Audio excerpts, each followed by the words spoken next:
vamos a iniciar una nueva serie de sermones en el libro de los jueces y de vez en cuando vamos a intercalar con algunos capítulos, también hasta que cubramos todo este libro, pero creo que es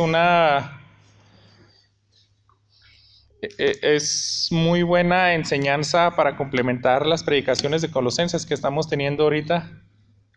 Había un predicador del siglo pasado que decía que la mejor manera como ilustres tus sermones son con la misma Biblia. A veces queremos agregar algunas anécdotas que son de mucha bendición, pero dice, qué mejor bendición que pongas para aclarar puntos también un mismo pasaje de la Escritura de otro libro. Entonces yo quiero que estemos viniendo de vez en cuando al libro de los jueces y vamos a tener hoy este mensaje titulado Alerta para la iglesia de hoy. Vamos a tratar de abarcar los dos primeros capítulos y vamos a ver dos puntos generales. El primero es en el capítulo 1 que yo le he titulado La nación de Israel se olvida de los mandamientos, y en el capítulo 2 vamos a ver las consecuencias de esa desobediencia. Entonces es mi deseo, hermanos, que podamos también recibir bendición de este pasaje. Quiero ponerlos primero que nada en el contexto de este libro de los jueces.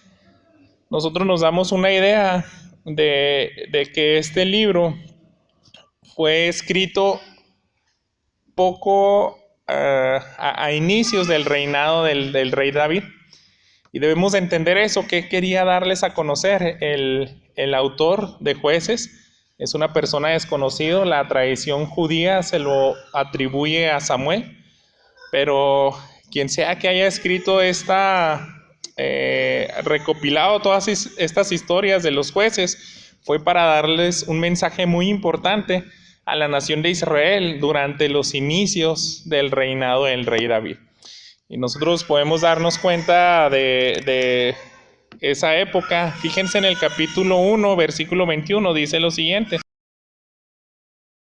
Pero los hijos de Benjamín no expulsaron a los jebuseos que vivían en Jerusalén, así que los jebuseos han vivido con los benjamitas en Jerusalén hasta el día de hoy. Entonces hace esa referencia de que la ciudad de Jerusalén, que nosotros conocíamos como la capital de Judá, todavía no había sido entregada hasta que el rey David la captura, y eso se encuentra en 2 de Samuel, capítulo 5.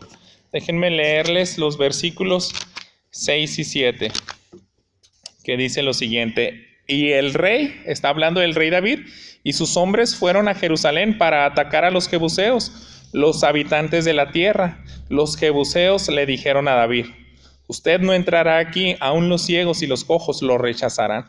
Pues pensaban, David no puede entrar aquí. No obstante, David conquistó la fortaleza de Sión, es decir, la ciudad de David. Se fijan, Jerusalén hubo un tiempo donde no pertenecía a las 12 tribus hasta que el rey David la toma. Y el libro de los jueces se escribe poco antes de eso. Nos está dando la referencia, jueces, de que ya existía, de que no había sido capturada. Y quiero que veamos un par de versículos más que nos ayudan a contextualizarnos en la época del libro de los jueces. En el capítulo 17, de ahí del libro de los jueces, dice el versículo 6, en aquellos días no había rey en Israel. Cada uno hacía lo que le parecía bien ante sus propios ojos. Entonces, antes del reinado del rey Saúl, antes del reinado del rey David, Jerusalén todavía no pertenecía a Israel, pero también como no había rey, ellos hacían lo que bien les parecía. Y lo mismo viene en otras ocasiones ahí en el libro de los jueces, no había rey. Y se escribe este libro para, yo creo que también alertar a la época del rey David. Les está diciendo, ahora sí tenemos rey, pero antes que no teníamos rey, esto pasaba en las 12 tribus. Entonces el libro de los jueces, yo creo que nos puede alertar a la iglesia de hoy, porque tenemos pasajes como Timoteo que nos dice, toda escritura es inspirada por Dios y útil para enseñar, para corregir y redarguir. Entonces, Espero que nos ayude mucho a luchar con nuestra santidad, hermanos. Una de las maneras, de los objetivos y las aplicaciones que yo quiero que saquemos de esta predicación es que a veces no queremos lidiar correctamente con nuestro pecado, pero el libro de los jueces es ánimo, es una manera en la cual nos muestra cómo Dios trata con sus hijos en relación a cómo ellos traten con su pecado. Vamos a ir avanzando y tratar de recorrer absolutamente todos los versículos de los primeros 2 capítulos. Así que pongamos mucha atención. A veces, no sé si se han topado predicadores que quieren predicar de un cierto pasaje, está muy largo y quieren resumirlo. Pero yo quiero, hermanos, que nunca dejemos de considerar que la palabra de Dios es más importante que los comentarios que pueda dar el predicador. La palabra de Dios tiene mucho más poder de las explicaciones de alguien que está acá al frente. Es necesario que les ayudemos a entender, a desglosar el contenido, pero ese es una obra que el Espíritu Santo es exclusiva. A veces quisiéramos saltearnos genealogías, pasajes así como que muy extensos, pero no lo vamos a hacer. Entonces pongan mucha atención conforme vamos avanzando lecturas largas. Quiero que pongamos bastante atención en el texto y después iré dando algunas observaciones. Pero iniciemos con el primer punto. La nación de Israel se olvida de los mandamientos de Dios. Versículo 1 al 7 dice lo siguiente: después de la muerte de Josué, los israelitas consultaron al Señor diciendo: ¿quién de nosotros subirá primero contra los cananeos para pelear contra ellos?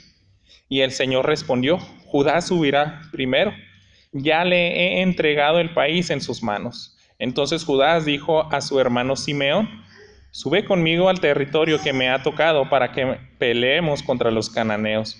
Yo también iré contigo al territorio que te ha tocado. Y Simeón fue con él. Judá subió, y el Señor entregó en sus manos a los cananeos y a los fereceos, y derrotaron a 10,000 hombres de Besec. Hallaron a Adoni-Besec en Besec, y pelearon contra él, y derrotaron a los cananeos y a los fereceos. Adoni-Besec huyó, pero lo persiguieron, lo prendieron, y le cortaron los pulgares de las manos y de los pies. Y Adoni-Besec dijo: 70 reyes, con los pulgares de sus manos y de sus pies cortados, recogían migajas debajo de mi mesa. Como yo he hecho, así me ha pagado Dios. Lo llevaron a Jerusalén y ahí murió. Este es el primer relato del libro de los jueces, donde nos describe cómo fue la conquista de Israel en la tierra prometida. Primero que nada, echando fuera a las naciones que le ocupaban. Pero Dios muestra su poder, hermanos, de cómo es fiel a las promesas de Abraham y cómo les da ese ánimo. Fíjense en el versículo 2, les dice: ya la he entregado el país en sus manos. Cuando pregunta quién de nosotros tiene que empezar a avanzar primero en el territorio, Judá, ya ese país les pertenece. Y yo creo que este autor se encargó de no omitir este detalle de que hay un rey que había subyugado o derrotado a 70 reyes, y vemos que le corta los dedos pulgares de las manos y los pies. ¿Por qué tomarse la molestia de dar ese detalle? Y él mismo dice: Dios me pagó como yo hice. Así le cortan los pulgares de las manos y de los pies y muere ahí en Jerusalén. Nosotros podemos ver, hermanos, parte de lo que hace Dios para darle confianza a sus hijos es exhibir a sus enemigos.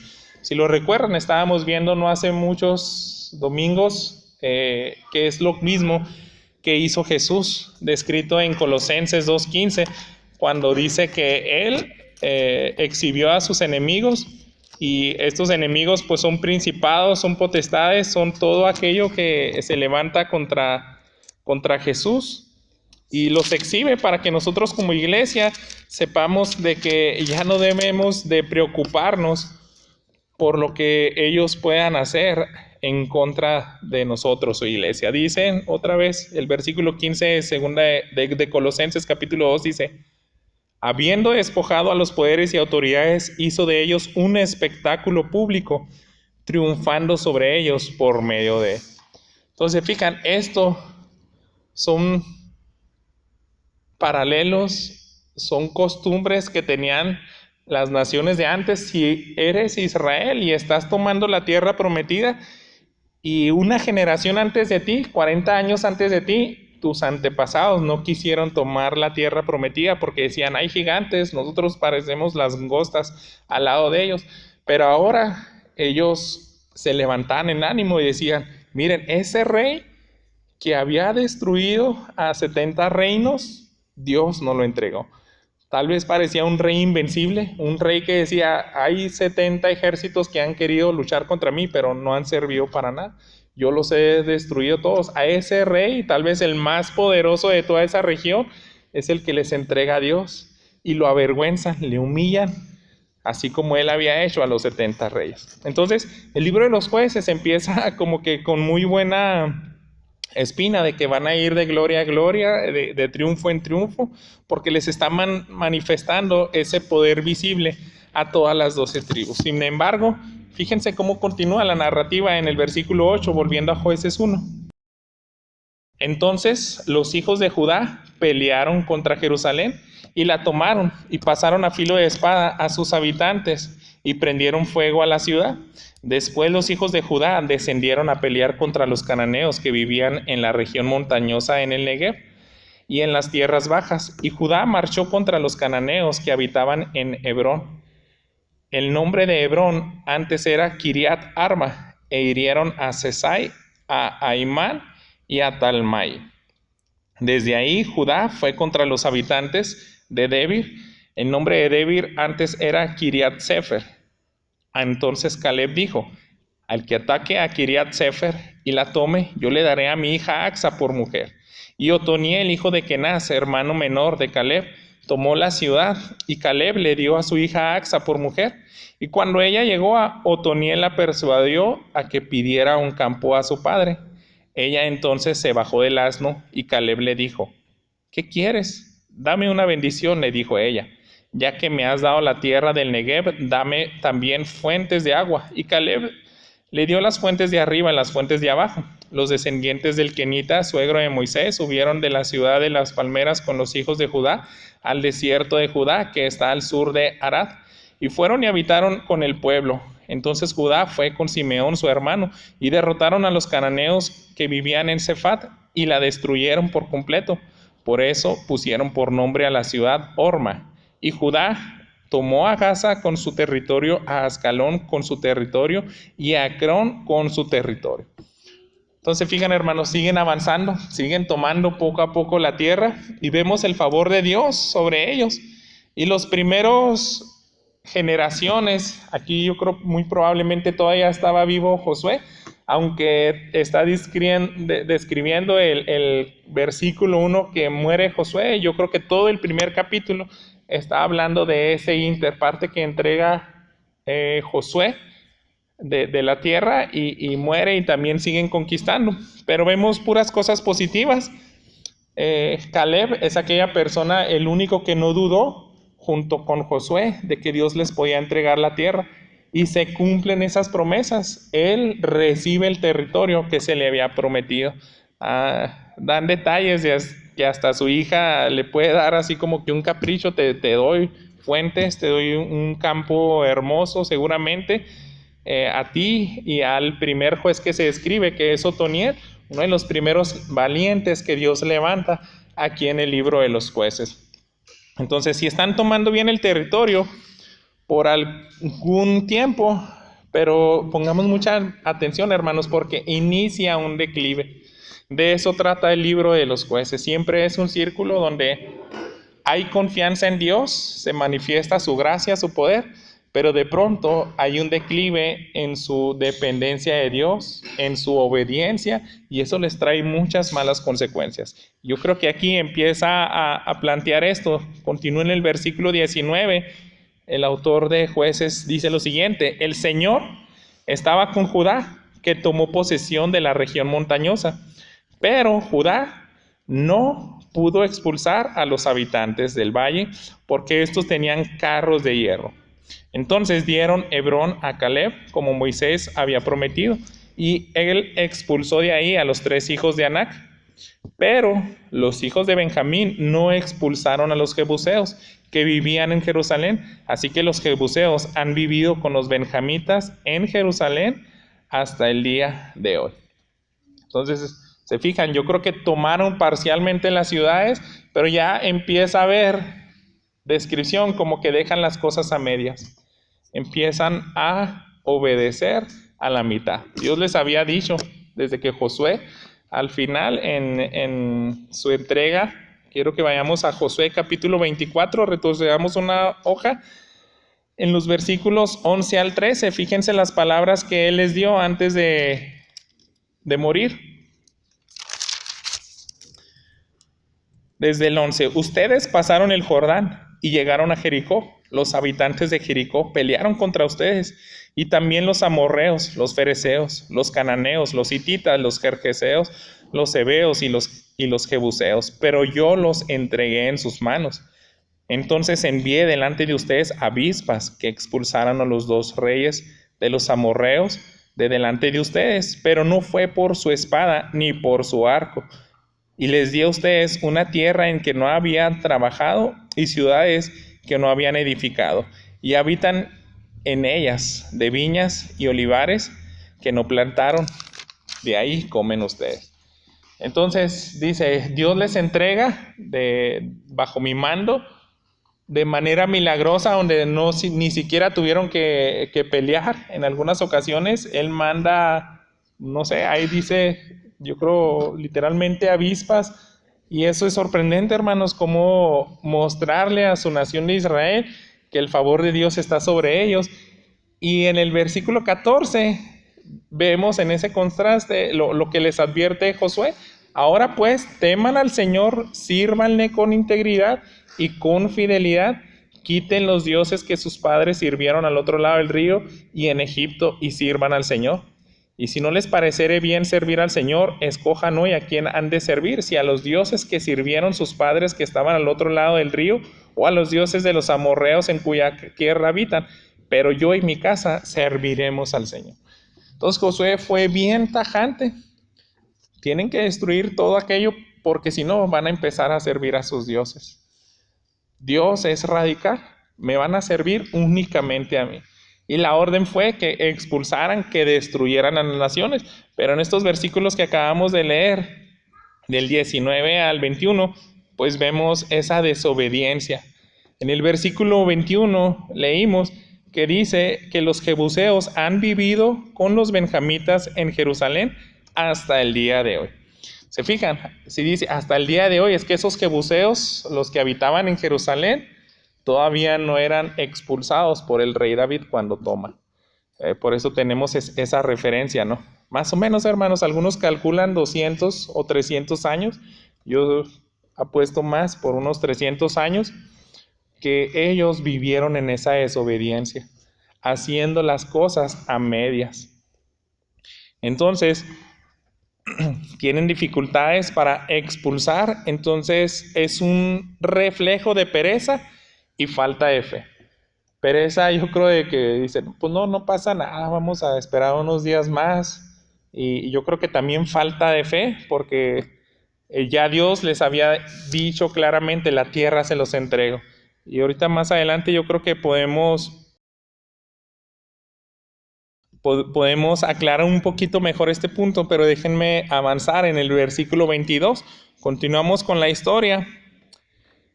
Y hay algo más que ellos minimizan.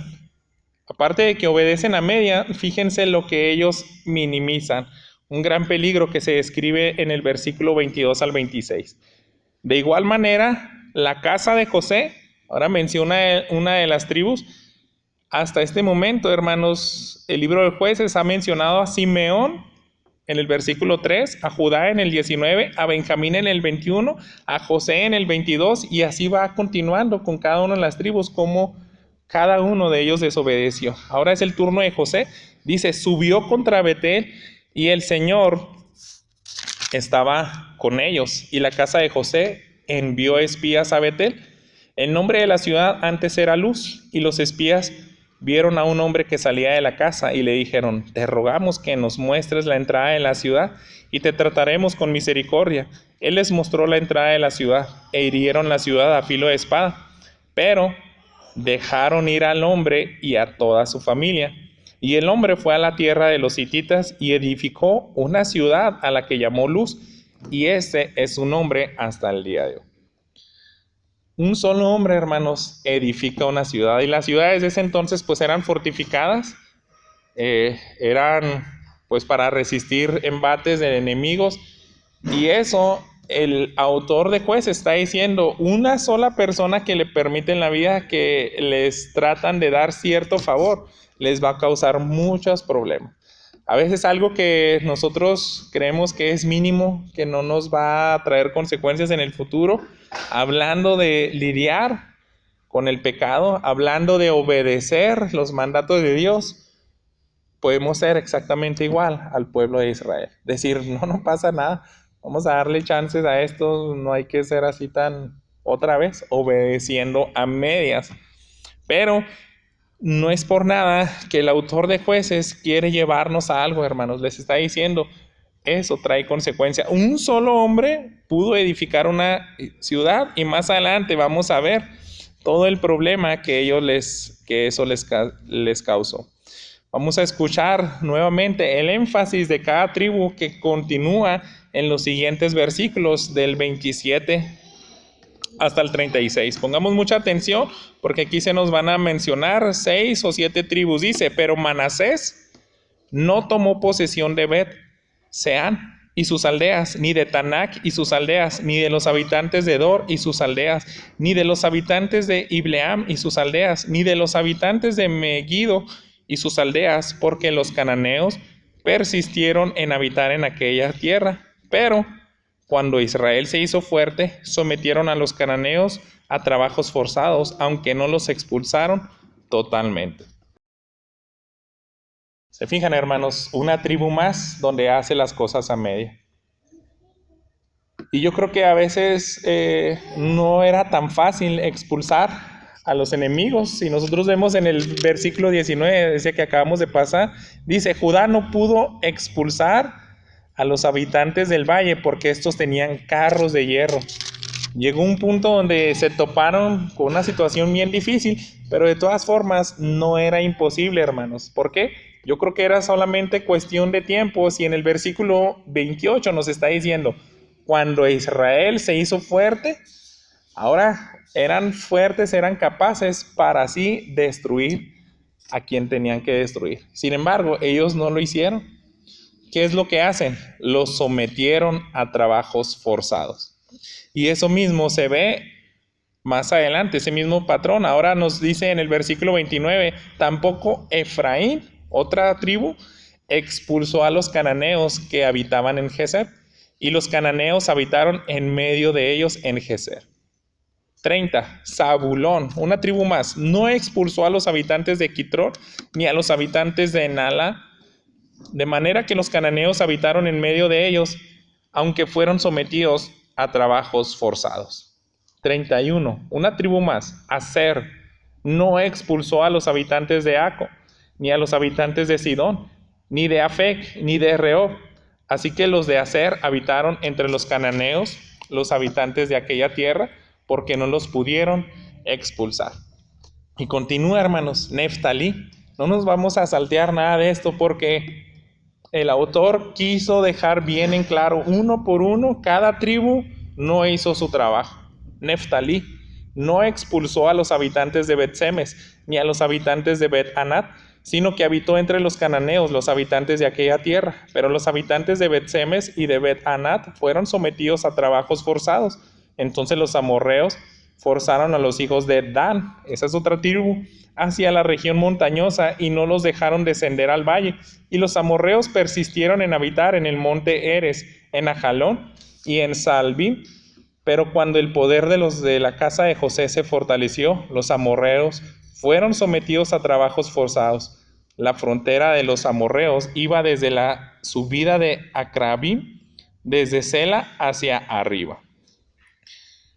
La orden nunca fue someterlos, hermanos. La orden fue expulsarlos o destruirlos, no vivir con ellos. Y se nos acaba de escribir que cada uno de ellos permitió que vivieran entre ellos. Es como sugerirle a Dios, no, Dios, pues se me hace que no sirven más de esclavos, no sirven más. ¿Por qué matar a las mujeres? ¿Por qué matar absolutamente a todos? Entonces están obedeciendo a medias, y eso explica mucho de lo que va a convertirse en una decadencia por causa de esa desobediencia. De eso se trata el libro de Jueces. Está planteando todo el panorama. En este capítulo 1, hermanos, vemos deliberadamente la desobediencia de Israel.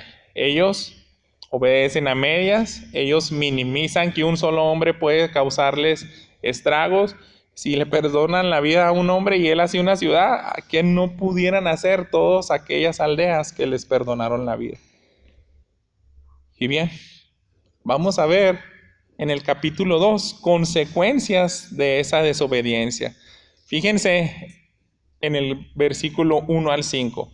El ángel del Señor subió a Gilgal, a Boquim, y dijo a los israelitas: yo los saqué a ustedes de Egipto y los conduje a la tierra que había prometido a sus padres, y les dije: jamás quebrantaré mi pacto con ustedes, y en cuanto a ustedes, no harán pacto con los habitantes de esta tierra. Sus altares derribarán, pero no me han obedecido. ¿Qué es esto que han hecho? Por lo cual también dije: no los echaré de delante de ustedes, sino que serán como espinas en su costado, y sus dioses les serán lazo para ustedes.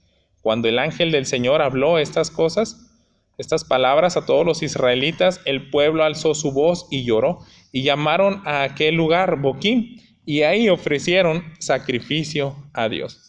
La palabra Boquim, parecer literalmente es llorones. Fue algo amargo recibir esa noticia, y el ángel de Jehová es la misma persona de Jesús, hermanos, apareciéndose en el Antiguo Testamento. No es la única vez. A Josué se le apareció antes de que tomara la tierra prometida, un varón, un ejército con una espada, y Josué le tiene que preguntar: ¿tú estás con nosotros o eres contra nosotros? Ese es el mismo ángel del Señor. Ahora Él les está diciendo: yo les entregué a ustedes esta tierra, pero antes de eso los saqué de Egipto, los saqué de una esclavitud. He mostrado mi favor, he mostrado mi gracia, mi brazo poderoso, y ustedes no están obedeciendo, no están cumpliendo el pacto que yo hice con Abraham. Si ya no son esclavos a esa nación, implica también sus costumbres, sus pecados. Egipto era una nación que era abominación a Dios, porque adoraban otros dioses, y Dios quería quitarles esas costumbres de poner en primer lugar a cualquier otra imagen o cualquier otro dios. Decía: ustedes van a ser únicamente me tienen que adorar a mí. Tenían que conocer esa generación, hermanos, ese mismo poder de Dios.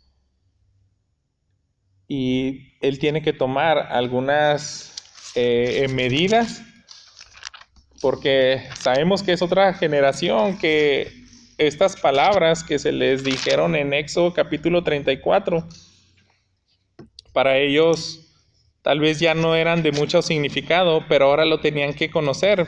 Les leo el versículo 6 y 7 de Éxodo 34. Entonces pasó el Señor por delante de él y proclamó: el Señor, Dios compasivo y clemente, lento para la ira, abundante en misericordia y verdad, que guarda misericordia a millares, el que perdona la iniquidad, la transgresión y el pecado, y que no tendrá por inocente al culpable, que castiga la iniquidad de los padres sobre los hijos y sobre los hijos de los hijos hasta la tercera y cuarta generación. Entonces, yo creo que Dios tenía que darles esa lección a los de ahora. Ustedes todavía no me conocen como aquel Dios que no pasa por alto, no toma por inocente al culpable. Y sí, los voy a tratar bastante fuerte, los voy a disciplinar, pero sigo siendo ese Dios misericordioso.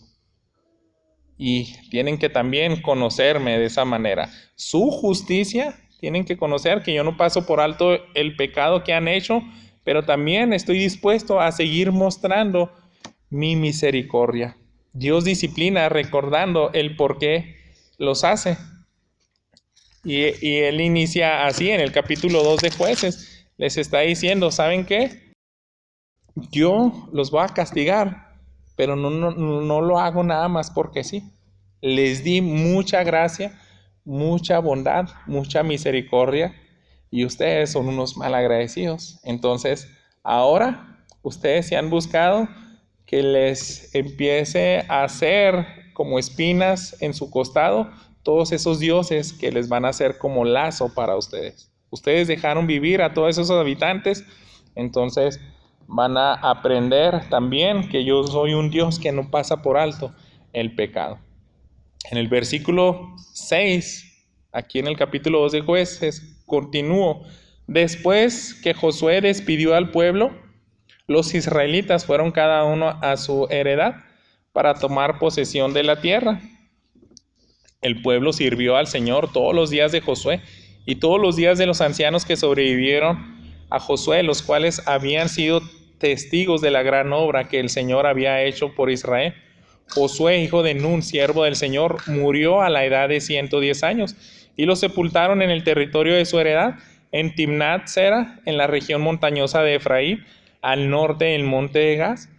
También toda aquella generación fue reunida a sus padres y se levantó otra generación después de ellos que no conocía al Señor, ni la obra que él había hecho por Israel.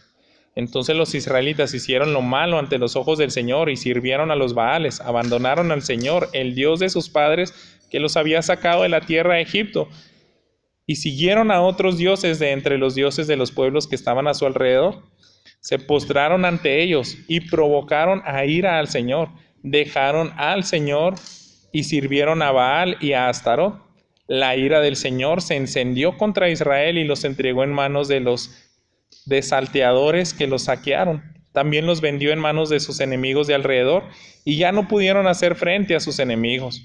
Fíjense el 15, por donde quiera que iban, la mano del Señor estaba contra ellos para mal, tal como el Señor había dicho y como el Señor les había jurado, y se angustiaron en gran manera.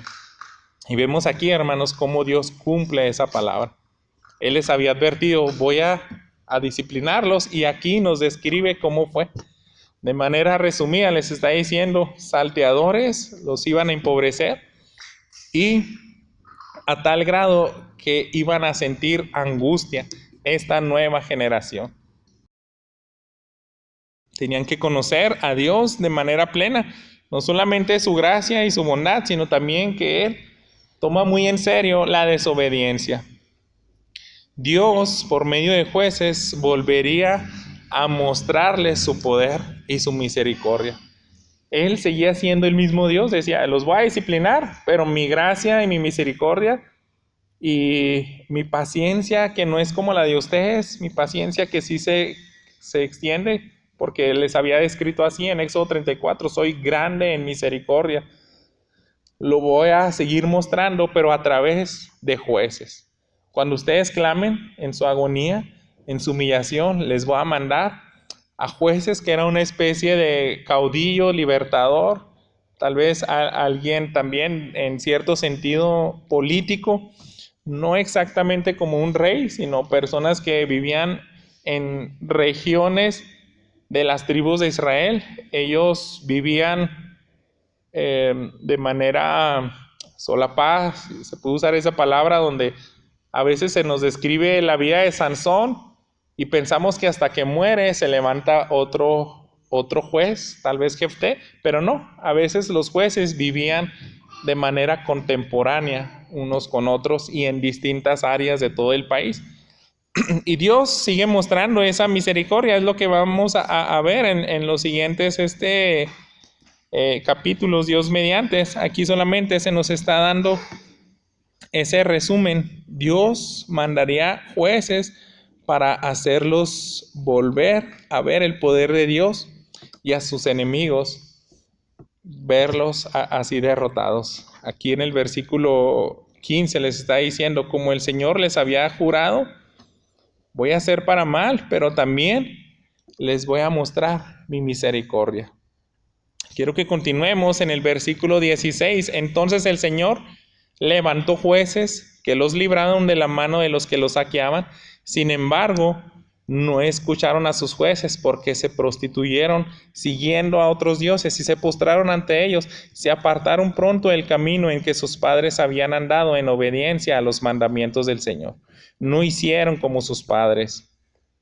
Cuando el Señor les levantaba jueces, el Señor estaba con el juez y los libraba de mano de sus enemigos todos los días del juez, porque el Señor se compadecía por sus gemidos a causa de los que los oprimían y afligían. Pero cuando moría el juez, ellos volvían atrás y se corrompían aún más que sus padres, siguiendo a otros dioses, sirviéndoles e inclinándose ante ellos. No dejaban sus costumbres ni su camino obstinado. Y aquí, hermanos, estamos viendo lo que algunos teólogos de la Reforma han nombrado una depravación total, porque te está diciendo que ellos no están como en una desobediencia continua, sino cada vez se hacen más depravados, más y más depravados, más desobedientes que la generación anterior. Es un reflejo, hermanos, de la humanidad. Es un reflejo de nuestros mismos corazones y a veces escuchamos esa palabra depravación total y muchos creyentes no les gusta oír ese término porque se les figura como que yo no soy alguien que tiene una mente retorcida, yo no soy alguien que se mantiene torturando personas o haciendo cosas terribles, pero ese término teológico de los teólogos de la Reforma nos están diciendo que simplemente batallamos en obedecer a Dios. Batallamos, hermanos, porque Él está mostrando gracia, misericordia, está mostrando su paciencia, está mostrando nuevamente su poder libertador a través de los jueces, pero dice, aunque venían y los libraban, de todas formas volvían a desobedecer, retrocedían y cada vez peor. Esa obstinación, nosotros la vemos aquí en Romanos, capítulo 2, versículo 9. Quiero que me acompañen ahí.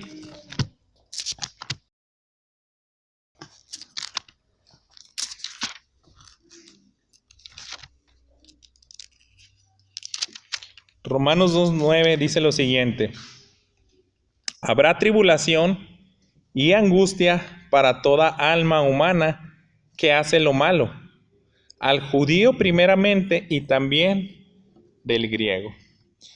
Este es un pasaje del Nuevo Testamento, hermanos, y nos está diciendo, Dios no puede pasar por alto esa depravación. Tiene que dar un pago justo, y empezando por los judíos. Su pueblo escogido es el que más le va a interesar disciplinarlo. Y así lo vemos en la historia de los jueces, hermanos, se nos dejó para ver que Dios no es imparcial, Dios no tiene preferencia. Al contrario, a sus mismos hijos se encarga de disciplinarlos cuando desobedecemos obstinadamente. También todos los que no son sus hijos, todos los que no son de la nación de Israel, se las verán con él. Pero ese mensaje Pablo lo da porque es un mismo paralelo a la iglesia. Y estamos ya acercándonos al final y quiero que saquemos algunas aplicaciones, no sin antes cerrar este capítulo 2 de Jueces. Déjenme leer los últimos 4 versículos a partir del versículo 20 que nos quedamos. Dice, entonces se encendió la ira del Señor contra Israel y dijo, por cuanto esta nación ha quebrantado mi pacto que ordené a sus padres y no ha escuchado mi voz, tampoco yo volveré a expulsar de delante de ellos a ninguna de las naciones que Josué dejó cuando murió, para probar por medio de ellas a Israel, a ver si guardan o no el camino del Señor, y andan en él como lo hicieron sus padres.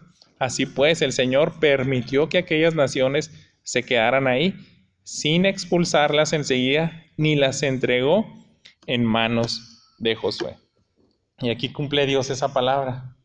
Dice, voy a probarlos, los voy a probar a ver si realmente se humillan y vuelven a clamar a mí y hay un arrepentimiento genuino.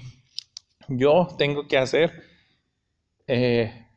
esa dinámica, esa disciplina con mis hijos, la nación de Israel. A veces, hermanos, leemos pasajes, historias del Antiguo Testamento y se nos hace como que lejano.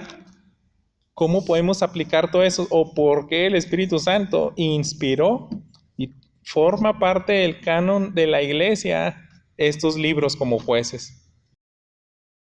Déjenme leerles 1 Corintios capítulo 10, donde el apóstol Pablo les está diciendo a la iglesia esta de los Corintios acerca del pasado de Israel, su rebeldía específicamente en el desierto, después de haber salido de Egipto, pero después de recordarles esa rebeldía, él les dice en el versículo 11 lo siguiente: estas cosas les sucedieron como ejemplo y fueron escritas como enseñanza para nosotros, para quienes ha llegado el fin de los siglos. ¿Por qué? Porque el apóstol Pablo le está diciendo, ¿se acuerdan cómo murmuraban el pueblo de Israel en el desierto? ¿Se acuerdan cómo Dios a veces hacía que la tierra tragara a una familia entera? Les mandaba serpientes para que los mataran, les hacía cosas tan duras. Y exactamente lo mismo en el libro de los jueces, hermanos. Pero ¿por qué tenemos estas escrituras? El apóstol Pablo está diciendo, se nos pone como una advertencia. Son escritas para enseñanza para nosotros, para quienes ha llegado el fin de los siglos. Otras traducciones dicen, para nosotros que estamos viviendo en esta época actual o fin de los siglos. Entonces, hermanos, no despreciemos estos libros de los jueces. Yo creo que Dios nos está invitando a permanecer en obediencia y fidelidad a pesar de que somos cristianos, porque es el mismo paralelo. Los saca de Egipto, de una vida de esclavitud, y los introduce a una tierra donde ya son libres y tienen tantas bendiciones. Eso mismo pasó exactamente con nosotros, hermanos. Vivíamos esclavizados al pecado, somos salvos en Cristo, pero se nos está ordenando exactamente lo mismo de ellos. Desháganse de los ídolos. Les he dado libertad y no quiero que retrocedan a esa vida pasada. Es una invitación a permanecer en Cristo, fieles y constantes. Es lo que veíamos, ¿no? Hace un par de domingos, bueno, más domingos, si nos vamos a Colosenses capítulo 1, yo les explicaba lo que dice los versículos 21 al 23, lo que somos en Cristo. Dice lo siguiente: aunque ustedes antes estaban alejados y eran de ánimo hostil, ocupados en malas obras, sin embargo, ahora Dios los ha reconciliado en Cristo en su cuerpo de carne, mediante su muerte, a fin de presentarlos santos, sin mancha e irreprensibles delante de Él. Esto Él hará si en verdad permanecen en la fe, bien cimentados y constantes, sin moverse de la esperanza del Evangelio que han oído, que fue proclamado a toda la creación debajo del cielo y del cual yo, Pablo, fui hecho ministro. Entonces el apóstol Pablo exhortó a esta iglesia de Colosas: fueron libres, permanezcan en esa libertad. Y vamos a ver, Dios mediante, el próximo domingo, continuando Colosenses, porque nos hace una exhortación directa a limpiarnos del pecado. Y yo creo, hermanos, que no nos va a impactar estas ordenanzas si no tomamos historias como la de los jueces de Israel, donde ellos no tomaron en serio esas instrucciones de Dios. Ellos minimizaron las órdenes, diciendo, no, vamos a perdonar a una persona, vamos a esclavizarlos, vamos a darles chance. Y les trajeron tanta desgracia, y eso mismo pasa con nosotros, hermanos. Ahora en Colosenses capítulo 3, versículo 1 y 2 les leo: si ustedes pues han resucitado con Cristo, busquen las cosas de arriba, donde está Cristo sentado a la diestra de Dios. Pongan la mira en las cosas de arriba, no en las de la tierra. Así que vamos a ver más ordenanzas y las tenemos en la Escritura. Por ejemplo, Romanos 12 dice, por tanto, no se amolden a este siglo, sino renueven su entendimiento para que conozcan la voluntad de Dios que es perfecta y agradable. Estoy parafraseando, no fui al texto, pero sabemos que es eso, es una ordenanza de acuerdo a nuestro conocimiento de la libertad en Cristo. Si realmente la experimentamos, hermanos, debemos de vivir de manera diferente y es una invitación a seguir luchando contra nuestro pecado. A mí me gustan mucho las películas de Clint Eastwood. Me da un poquito de vergüenza, ¿no? Como que usar ilustraciones. Les acabo de decir que es lo mejor ilustrar un texto con otro pasaje de la Escritura. Y es una lucha, hermanos, porque hasta al ver películas y pasar tiempo, yo ahora lo estoy considerando y estoy viendo, es como darle una coartada. Es como decirle, voy a dar chance, no pasa nada si veo una peliculita. Son 2 horas, ¿qué tanto me puede dañar? Pero afecta, hermanos. En este momento, de manera ilustrativa, él hizo, me gustan mucho las películas que tratan con historia biográficas, ¿no? Y él hizo 2 películas en el 2006 donde hizo una versión como lo que ven los americanos al tomar la isla de Iowa en Japón en la Guerra Mundial, la Segunda Guerra Mundial. Y también hizo otra película que se llamaba Cartas a Iowa y es como la perspectiva japonesa. De hecho, el lenguaje es en japonés y no existe esa película doblada al inglés o en otro, tal vez a lo mejor ya actualmente, pero originalmente la grabaron en japonés. Y se nota cuando los americanos toman la isla, ponen la bandera y sabemos que eso es declarar lo suyo. Esta isla ya nos pertenece porque pudimos atravesar lo que nos impedía desembarcar nuestros soldados. Todas esas trincheras, todo ese recibimiento que los japoneses querían impedir que Estados Unidos tomara la isla, ellos lograron penetrarla y ahora esa isla pertenecía a Estados Unidos. Pero ¿qué creen? En la película se nota que hay una especie de conexiones en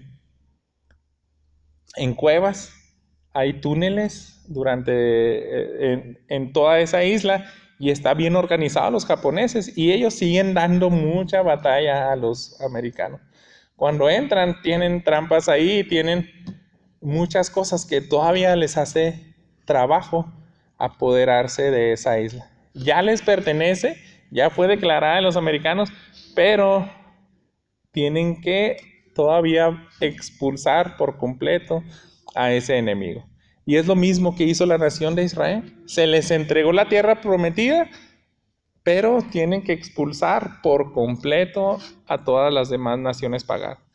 Y a ti y a mí, hermanos, se nos pide exactamente lo mismo. Ya Cristo es el dueño de nuestra vida, es nuestro rey, pero no nos quita la vida y nos dicen, ya, ejerciste fe, bienvenido al cielo, se acaba tu estancia aquí en la tierra y en ese mismo momento nos traslada al cielo, ¿no?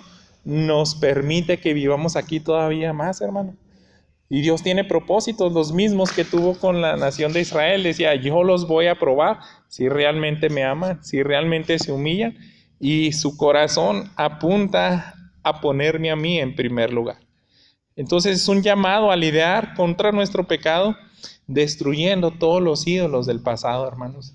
Y yo espero que en verdad nos ayude esta palabra a no minimizar cuando estamos a punto de invertir tiempo en ver nuestro celular, la televisión. A veces, si no matamos en ese mismo momento ese deseo, se va a hacer algo grande. Yo le digo a mis compañeros del trabajo, yo ya no veo series de televisión porque nada más veo un capítulo y quiero aventarme todas las temporadas. Estoy batallando con las películas porque digo, la película al menos son 2 horas.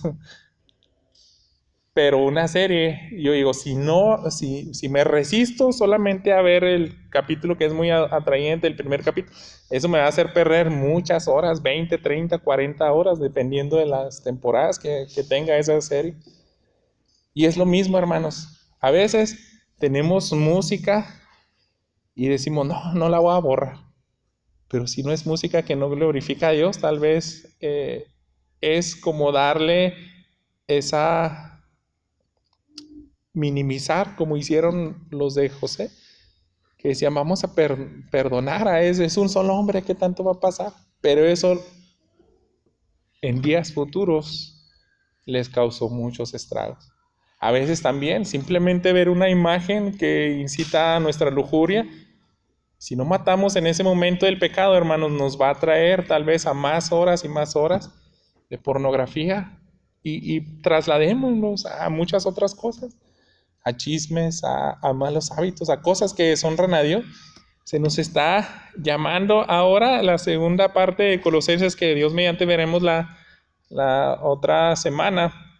Van a ser órdenes tan directas de obediencia. Entonces quise que volvamos aquí al libro de los jueces para que no actuemos como ellos, que no tenían rey. Si el libro de los jueces, hermanos, se escribe cuando ya había pasado el reinado del rey Saúl y ahora ya estaba iniciando el reinado del rey David, pero él les decía, acuérdense cómo éramos sin rey.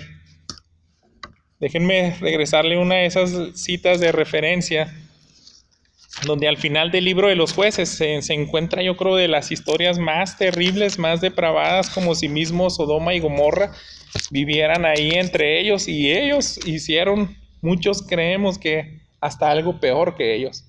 Fíjense cómo dice el capítulo 21, 25 del libro de los jueces.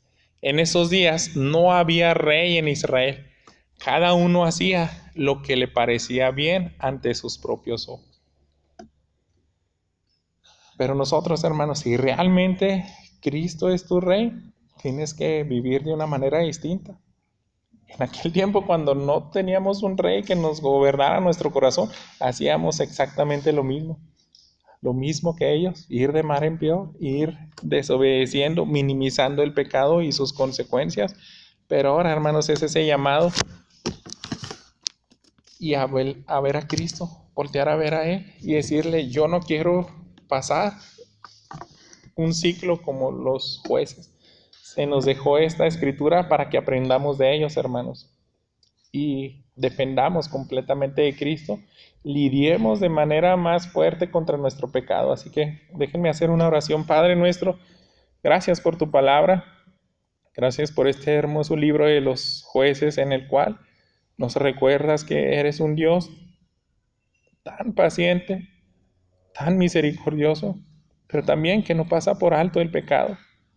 Y como dijo el apóstol Pablo, a mis hijos principalmente me interesa que ellos me obedezcan porque también voy a disciplinarlos.